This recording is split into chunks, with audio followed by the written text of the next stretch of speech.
राज्य नगर परिषद संवर्ग अधिकारी तसेच कर्मचारी संघटनेचा आम्ही बेमुदत संप पुकारलेला आहे आणि याच्यामध्ये आमच्या काही जेन्युइन मागण्या आहेत, ज्याच्यामध्ये सगळ्यात पहिली मागणी आमची जुन्या पेन्शन योजनेची आहे। जुन्या पेन्शन योजनेसोबत आमचे जे ग्रामपंचायतीचे जे कर्मचारी नगरपंचायतमध्ये समावेशन झालेले आहे त्यांना सरसकट समावेशन देण्यात यावं।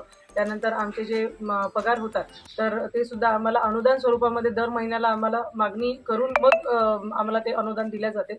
आमची मागणी आहे की आम्हाला डायरेक्ट आम्हाला सेवार्थ ID देऊन त्याच्यामध्ये आम्हाला वेतन आमचे सेवार्थ ID मधून करण्यात यावे। त्यानंतर आमची 10-20-30 जी आम्हाला आश्वासित प्रगती योजना आहे, कारण आमच्या सर्व कर्मचाऱ्यांच्या नगरपालिकेच्या बऱ्याचशा लोकांच्या सर्व्हिस 10 ते 10-20 वर्षाच्या पेक्षा जास्त झालेल्या आहे आणि त्यामध्ये त्यांना आश्वासित प्रगती योजनेचा लाभ कुठेही मिळालेला नाही आहे।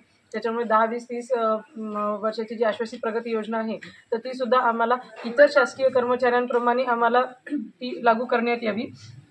त्यानंतर आमचा जो मुख्याधिकारी संघटनेचं जे आम्हाला पदोन्नती जी आहे तर ती सुद्धा आम्हाला डायरेक्ट 60% 40% या प्रमाणामध्ये आम्हाला ती ठेवण्यासाठी आम्ही त्याच्या म्हटलेलं आहे। त्यानंतर सफाई कर्मचाऱ्यांचा एक आमचा विषय असा आहे की त्यांना सुद्धा हक्काचं घर मिळालं पाहिजे शासनाकडून, म्हणजे ती सुद्धा आम्हाला एक आमची जेन्युइन मागणी आहे। त्यानंतर वेतन जे आमचं दर महिन्याला आहे ते सुद्धा कोषागार कार्यालयामार्फत झालं पाहिजे।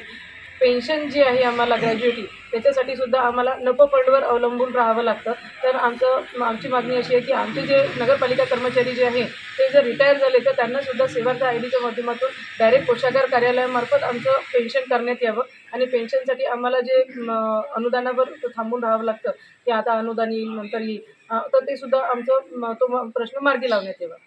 आमच्या राज्य संवर्ग कर्मचाऱ्यांच्या ज्या बदल्या होतात तर त्याच्यासाठी जाचक-अटी ठरवण्यात आलेल्या आहे महसूल विभाग वाटप सारख्या, तर त्या तात्काळ रद्द करण्यात याव्या।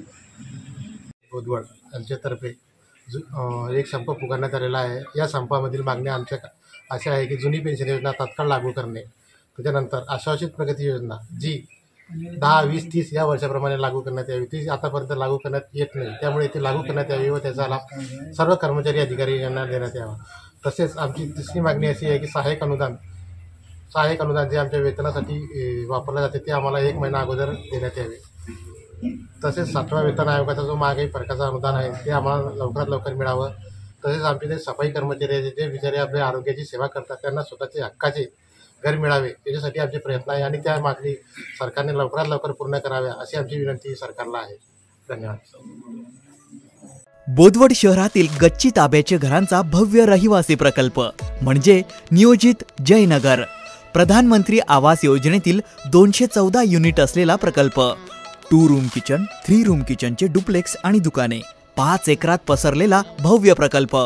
भारतात कुठेही ज्या कुटुंबांच्या नावाने घर नको अर्थात पती पत्नी आणि वार्षिक उत्पन्न रुपये 3 लाख पेक्षा कमी आहेत त्यांच्यासाठी या योजनेची मुदत फक्त 31 डिसेंबर 2024 पर्यंतच आहे। आजच या प्रकल्पातील घरांची बुकिंग करा आणि 2,50,000ची सबसिडी आणि हो 5% मुद्रांक शुल्क सुद्धा माफ।